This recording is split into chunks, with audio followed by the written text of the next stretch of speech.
c'est juste trop chou. C'est incroyable. Je suis tellement touchée.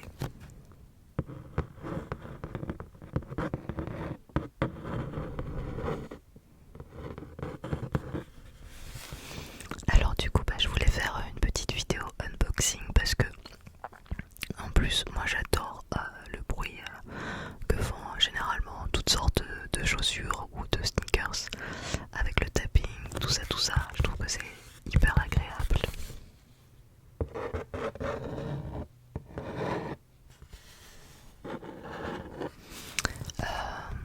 Il y a un an ou deux, j'avais déjà fait une vidéo unboxing avec des Vans, des Vans Simpson que j'avais acheté, je sais plus si c'était l'année dernière ou l'année d'avant. Bref, j'avais complètement craqué sur cette paire de Vans Itchy et Scratchy. Et du coup, là, nouveau unboxing de sneakers.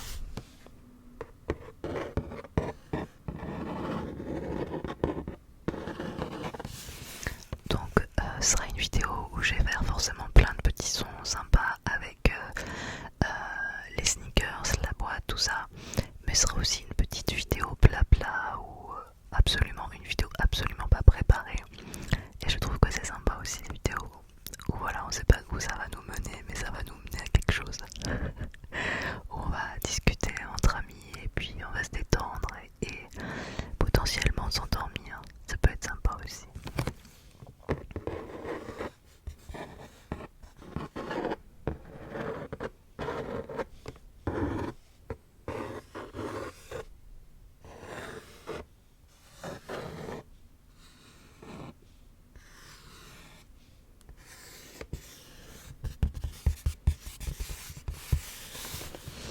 Donc qu'est-ce que c'est cette paire de Nike? Je vais vous montrer quand même. Est-ce que c'est noté là? C'est des Air Max 90. Je vous montre ça. Alors j'ouvre la boîte et vous allez voir, elles sont trop belles. La couleur est juste canon.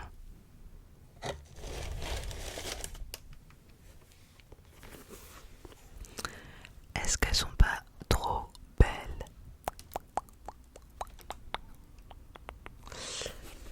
Alors c'est rigolo parce que Air Max 90, ça s'appelle 90, c'était forcément sorti.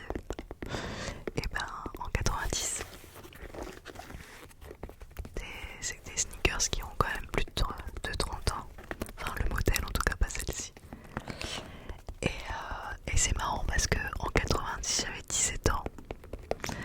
Et du coup j'aurais pu porter des Air Max. Mais c'est ma première paire de Air Max. Pourquoi j'en ai jamais acheté, j'en sais rien.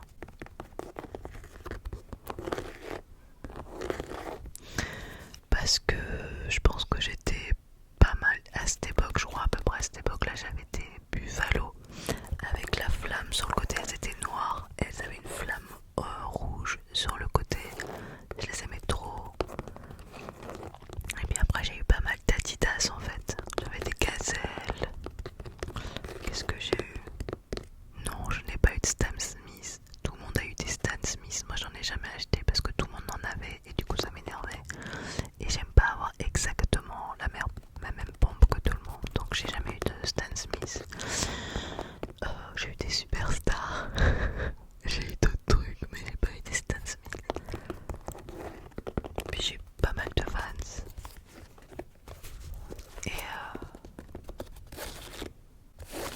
Et du coup, je suis trop contente parce que c'est ma première paire de Air Max.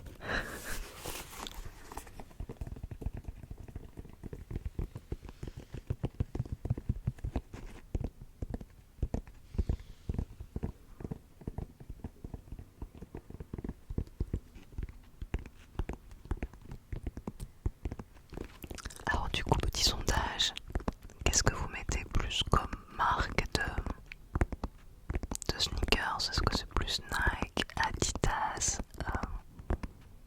Puma, Reebok? Je sais pas.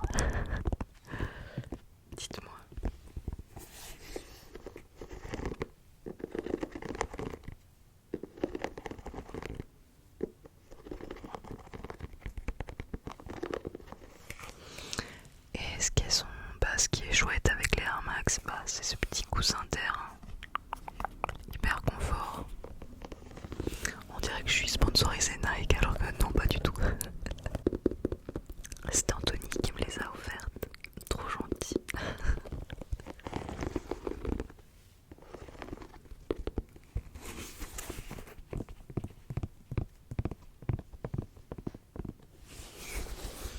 Ce qui est cool avec une paire de sneakers, c'est qu'on peut faire plein de bruits différents. Alors il y a les semelles bien sûr.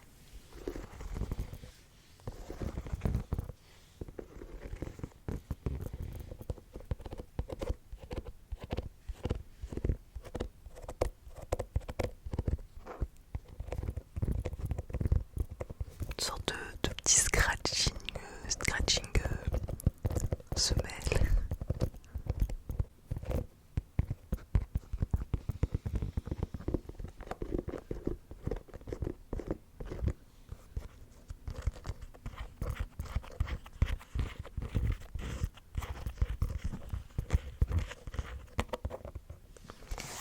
Le petit logo. Alors, moi j'avoue que j'ai assez craqué sur la couleur. Ce côté gris bleu ciel, je trouve c'est complètement canon avec le blanc. Puis là c'est rigolo parce que je sais pas si vous voyez là c'est nacré.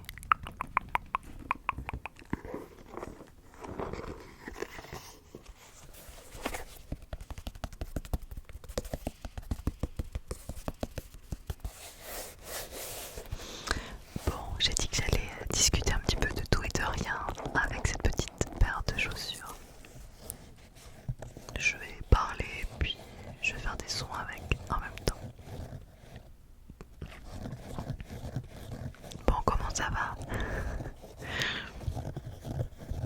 Est-ce qu'il y en a qui sont en examen, qui ont fini les examens? Je sais que le mois de juin, ça peut être une période un peu stressante entre les examens, l'attente des résultats, l'attente aussi de savoir si on est pris quelque part avec Parcoursup. C'est tellement la galère ça.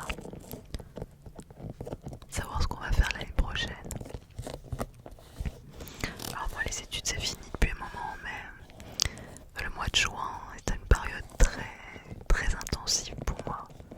Jusqu'en août, je suis un petit peu en apnée parce que je travaille du matin jusqu'au coucher. En gros, c'est ça. Je travaille dans un journal culturel et en même temps, c'est super passionnant et c'est très excitant.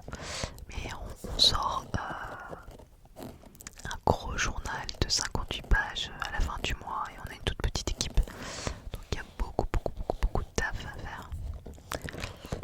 C'est l'époque en plus, il y a plein de conférences de presse à droite à gauche, alors c'est sympa. Et c'est vrai que c'est intensif. J'essaye de prendre de l'avance également sur ma chaîne YouTube parce que je sais qu'en août, je vais couper pendant 3 semaines. Enfin, je vais couper, mais pas pour vous. Enfin, c'est-à-dire que j'aurai filmé à l'avance. Ce qui fait qu'il faut que je prenne de l'avance avec mes vidéos, mes shorts, tout en sachant que c'est la période où j'ai énormément de travail à mon travail. Et je suis chroniqueuse aussi radio. Et du coup, je dois prendre de l'avance aussi sur mes chroniques. Car disons qu'en fait, les chroniques radio que je fais, alors déjà je vais pas tourner en août, donc du coup, pour vraiment couper, donc déjà il faut que j'ai pris de l'avance par rapport à ça.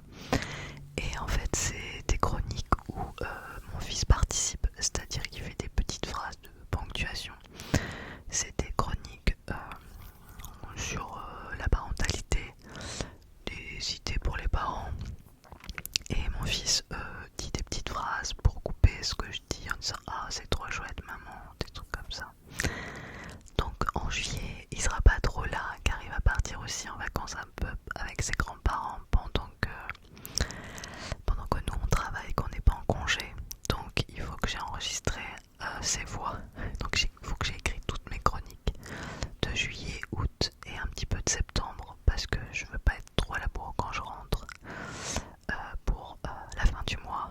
Et là c'est un peu compliqué de tout avoir enregistré, toutes mes chroniques radio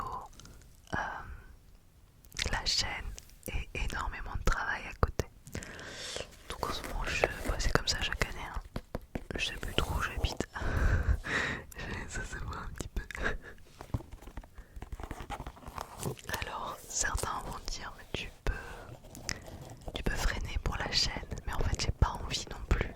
Je suis tellement contente de ce que devient la chaîne,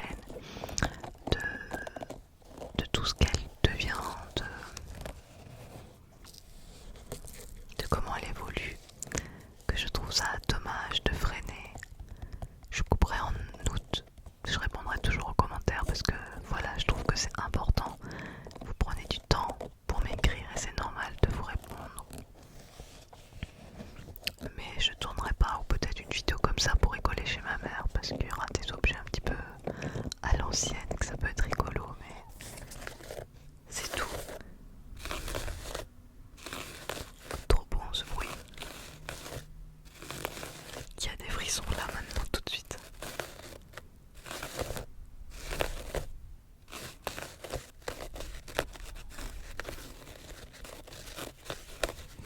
Après, je suis quelqu'un qui sait pas arrêter. Je ne sais pas arrêter, je suis un peu hyperactif du travail. Donc voilà. Il y a plein de nouveaux projets qui vont arriver, pas pour la chaîne en dehors. Des projets autour de la radio en l'occurrence. Donc je suis contente. Je sais que ça va me donner un travail monstre en dehors de mon propre travail, mais je suis contente. Puis j'aime tellement parler dans un micro.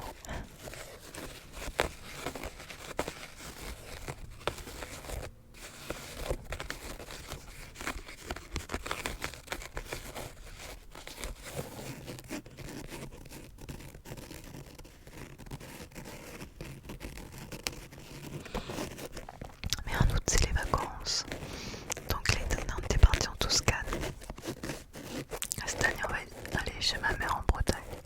On essaye de faire un an sur deux pour pas faire tous les ans l'été en Bretagne parce que ben, c'est joli la Bretagne mais je connais, je suis née, j'y ai grandi.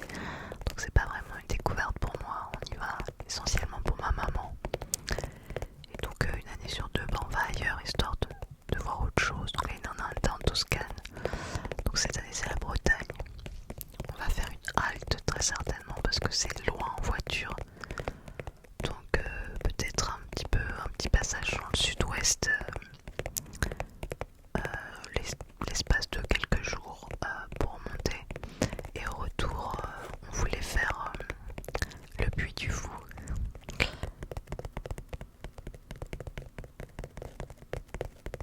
Disons que ça coupe la route et en fait ça fait des années que j'ai envie d'aller au Puy du Fou, il paraît que c'est fou. C'est fou le Puy du Fou. Cette phrase est assez bizarre. Donc s'il y en a parmi vous qui ont déjà été au Puy du Fou, je suis preneuse de mon plan, de choses à surtout pas louper. Je sais pas comment ça se... S'il y a des attractions dedans ou si c'est que des spectacles. En fait j'y suis jamais allée donc je sais pas trop comment ça se présente à l'intérieur du Puy du Fou. Je sais pas si c'est comme par exemple, j'en sais rien, le Futuroscope, il y a des spectacles. Enfin des spectacles, il y a le spectacle du soir. Et puis après des attractions. Pour moi le Puy du Fou c'est essentiellement des spectacles, mais est-ce qu'il y a aussi des manèges, tout ça j'en sais rien. J'ai juste envie de découvrir ça parce que ça a été élu le meilleur parc au monde. J'essaierai de vous faire un vlog quand on y sera, enfin quand on y sera en rentrant hein, parce que bon, ça peut être cool.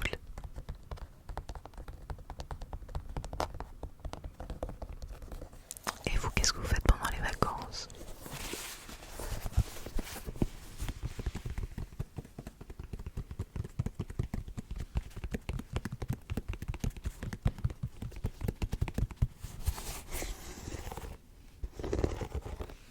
Est-ce que vous partez? Est-ce que vous restez chez vous? Est-ce que vous travaillez? Voilà, tout ça quoi.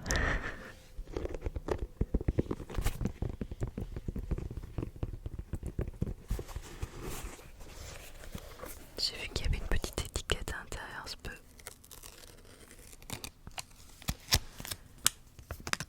je vais m'amuser un petit peu avec cette petite étiquette.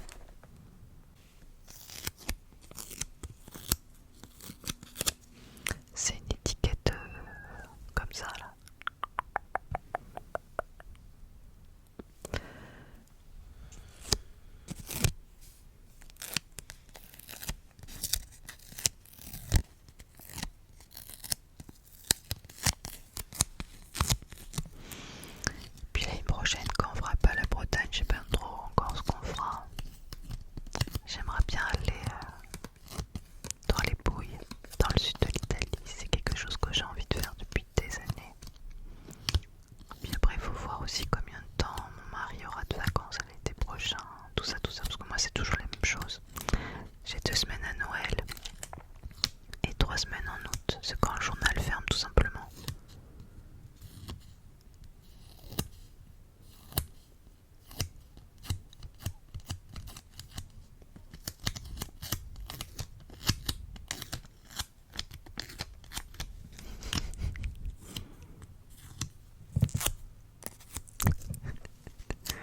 Ah,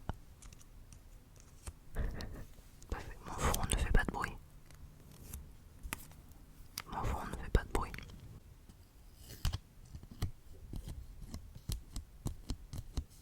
Il colle plus très bien. C'est pas mon four en fait. J'ai trop joué avec.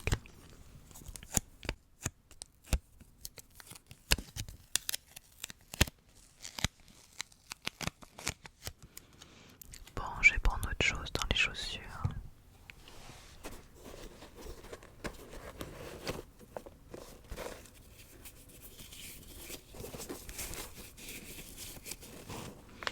Et le petit papier aussi pour caler les chaussures. Sneakers.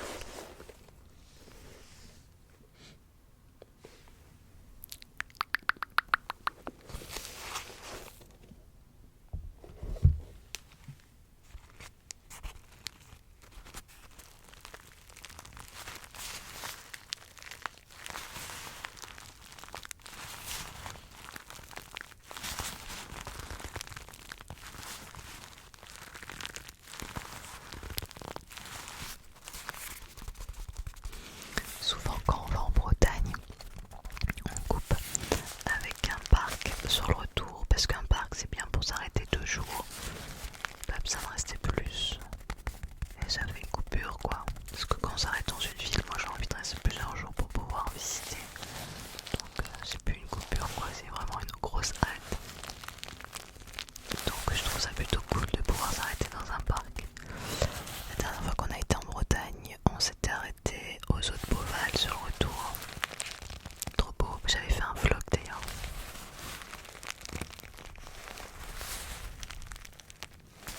Et la fois d'avant, on avait fait le Futuroscope. J'avais pas fait de vlog parce que peut-être que j'avais pas ma chaîne, je sais plus. En tout cas, j'avais pas fait de vlog.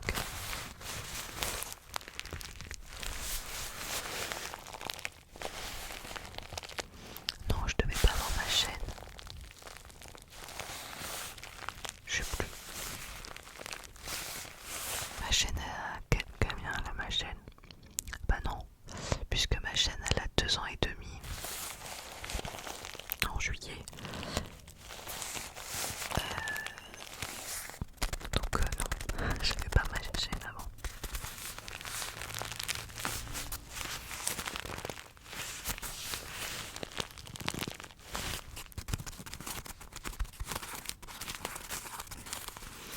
En parlant de parc, un parc que j'aimerais bien faire cette année ou l'année prochaine, c'est pas très loin de chez nous. C'est à 1h30 de chez nous, c'est Hockey Coral. Je sais pas si certains connaissent.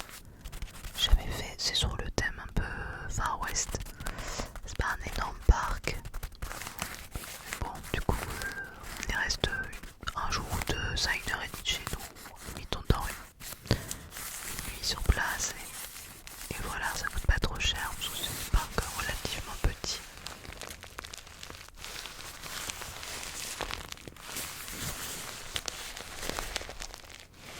Et je me dis, ça peut être cool. Peut-être au moment d'Halloween, tout ça, quand il y a toutes les décorations, ça peut être sympa. On a Spirou aussi, mais c'est un peu plus loin, c'est plus vers 2h, 2h30. Spirou qui a été fait par les gars qui ont fait Europa Park.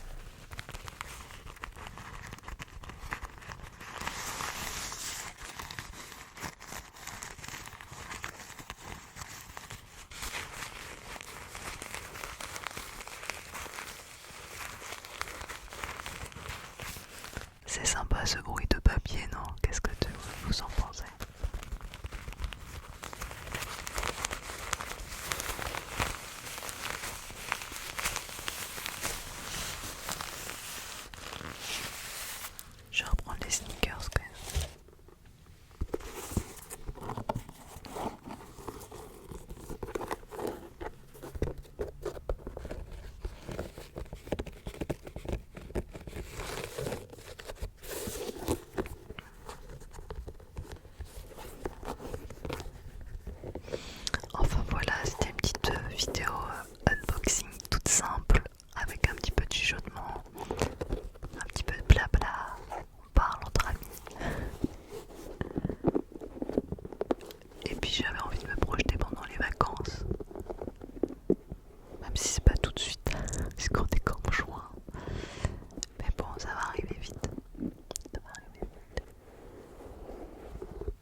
chez vous